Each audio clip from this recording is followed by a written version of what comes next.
Sustação de andamento de ação penal número 1 de 2025. Votação em turno único da sustação de andamento de ação penal número 1 de 2025, decorrente do recebimento da denúncia contida na petição número 12.100, em trâmite no Supremo Tribunal Federal, em desfavor do senhor deputado delegado Ramagem, tendo parecer da Comissão de Constituição e Justiça e de Cidadania pela sustação do andamento da ação penal, contida na petição número 12.100, em curso no Supremo Tribunal Federal. Considerando que, nos termos do artigo 16, caput do Regimento Interno da Câmara dos Deputados, compete ao presidente da Câmara dos Deputados supervisionar os trabalhos da Casa e manter a ordem. Considerando da presente sustação de ação penal, de andamento de ação penal. Questão de ordem, presidente. Em decorrência que a Constituição Federal determina para deliberação desta matéria, não serão admitidos requerimentos de retirada de pauta e nem de adiamento de discussão e de votação, em razão da excepcionalidade da medida e considerando a sua natureza de foro íntimo, não haverá discussão nem encaminhamento da proposição. Não será admitida a apresentação de emendas ou destaques, tendo em vista que o plenário deliberará exclusivamente sobre a aprovação ou a rejeição do parecer aprovado pela Comissão de Constituição, Justiça e de Cidadania. Está encerrada a votação.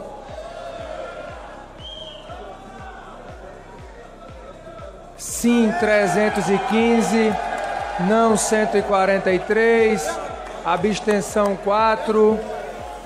Está aprovado o parecer da Comissão de Constituição e Justiça e de Cidadania, a sustação de andamento de ação penal número 1 de 2025, sobre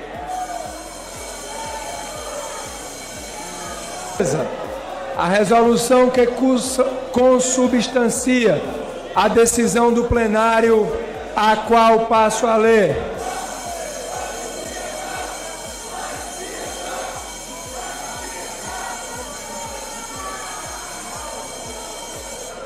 Esta presidência, eu peço a atenção de todos, faço saber que a Câmara dos Deputados aprovou e eu promulgo a seguinte resolução.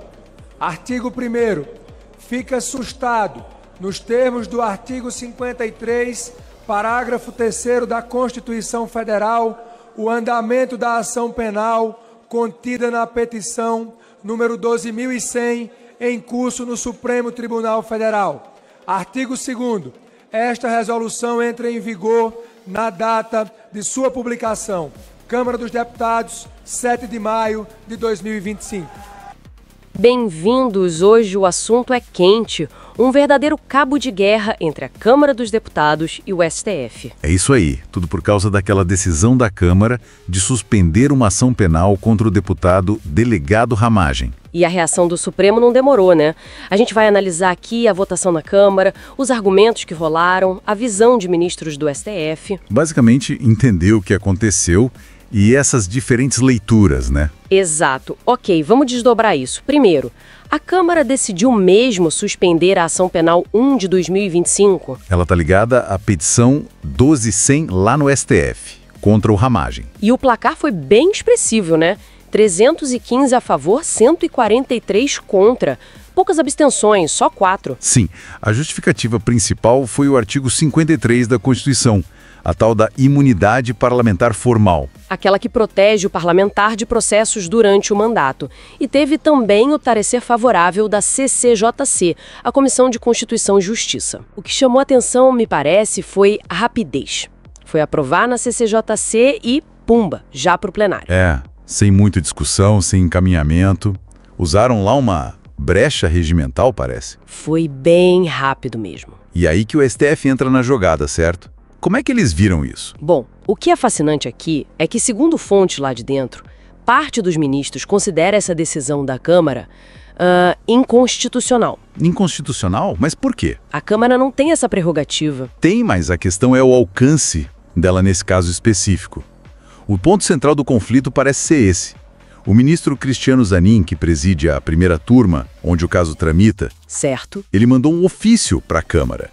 Nesse ofício, ele meio que sinalizou, olha, a competência de vocês para suspender essa ação valeria só para os crimes que o Ramagem teria cometido depois de ser diplomado deputado. Ah, então tem essa distinção.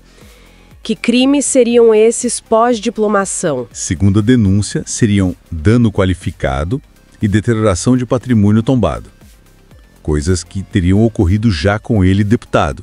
E os outros crimes, os que o STF acha que a Câmara não poderia suspender? Então, aí entram acusações mais graves, né? Associação criminosa armada, tentativa de golpe de Estado, abolição violenta do Estado Democrático de Direito.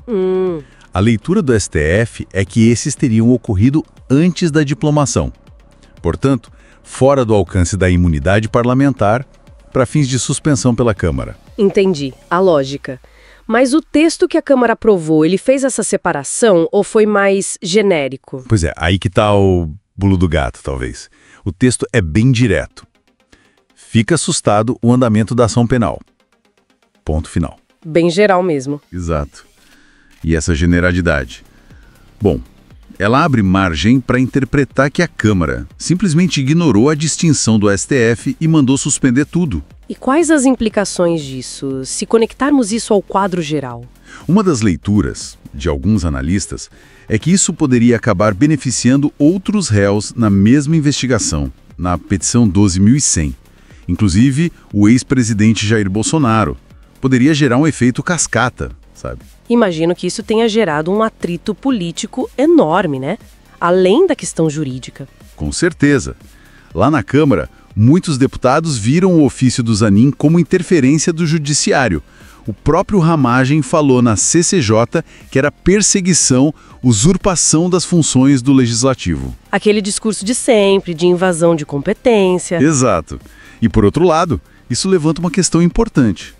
Algumas análises que a gente viu por aí interpretam essa manobra toda da Câmara como tipo assim, uma tentativa de blindar aliados políticos, sabe? E talvez até de obstruir investigações ligadas ao governo anterior. Classificando a decisão como inconstitucional por esse motivo, então. Isso, nessas análises sim. Argumentam que a imunidade estaria sendo usada não para proteger um mandato, mas para dificultar a justiça. É importante dizer, né? Essa é uma interpretação que circula, não é a nossa conclusão. Claro, apenas reportando as diferentes visões.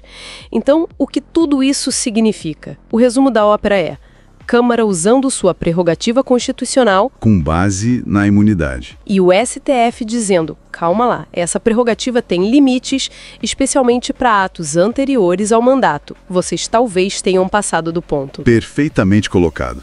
É um choque direto sobre os limites da imunidade. E esse episódio expõe um ponto muito sensível na relação entre os poderes, né? Sem dúvida. Fica aquela pergunta no ar: como é que a gente equilibra a proteção que o mandato precisa ter para evitar perseguição política, com a garantia de que todo mundo responde na justiça? Ainda mais quando a própria Constituição permite interpretações tão diferentes sobre aplicar ou não essa imunidade a fatos do passado. É um desafio para o nosso sistema.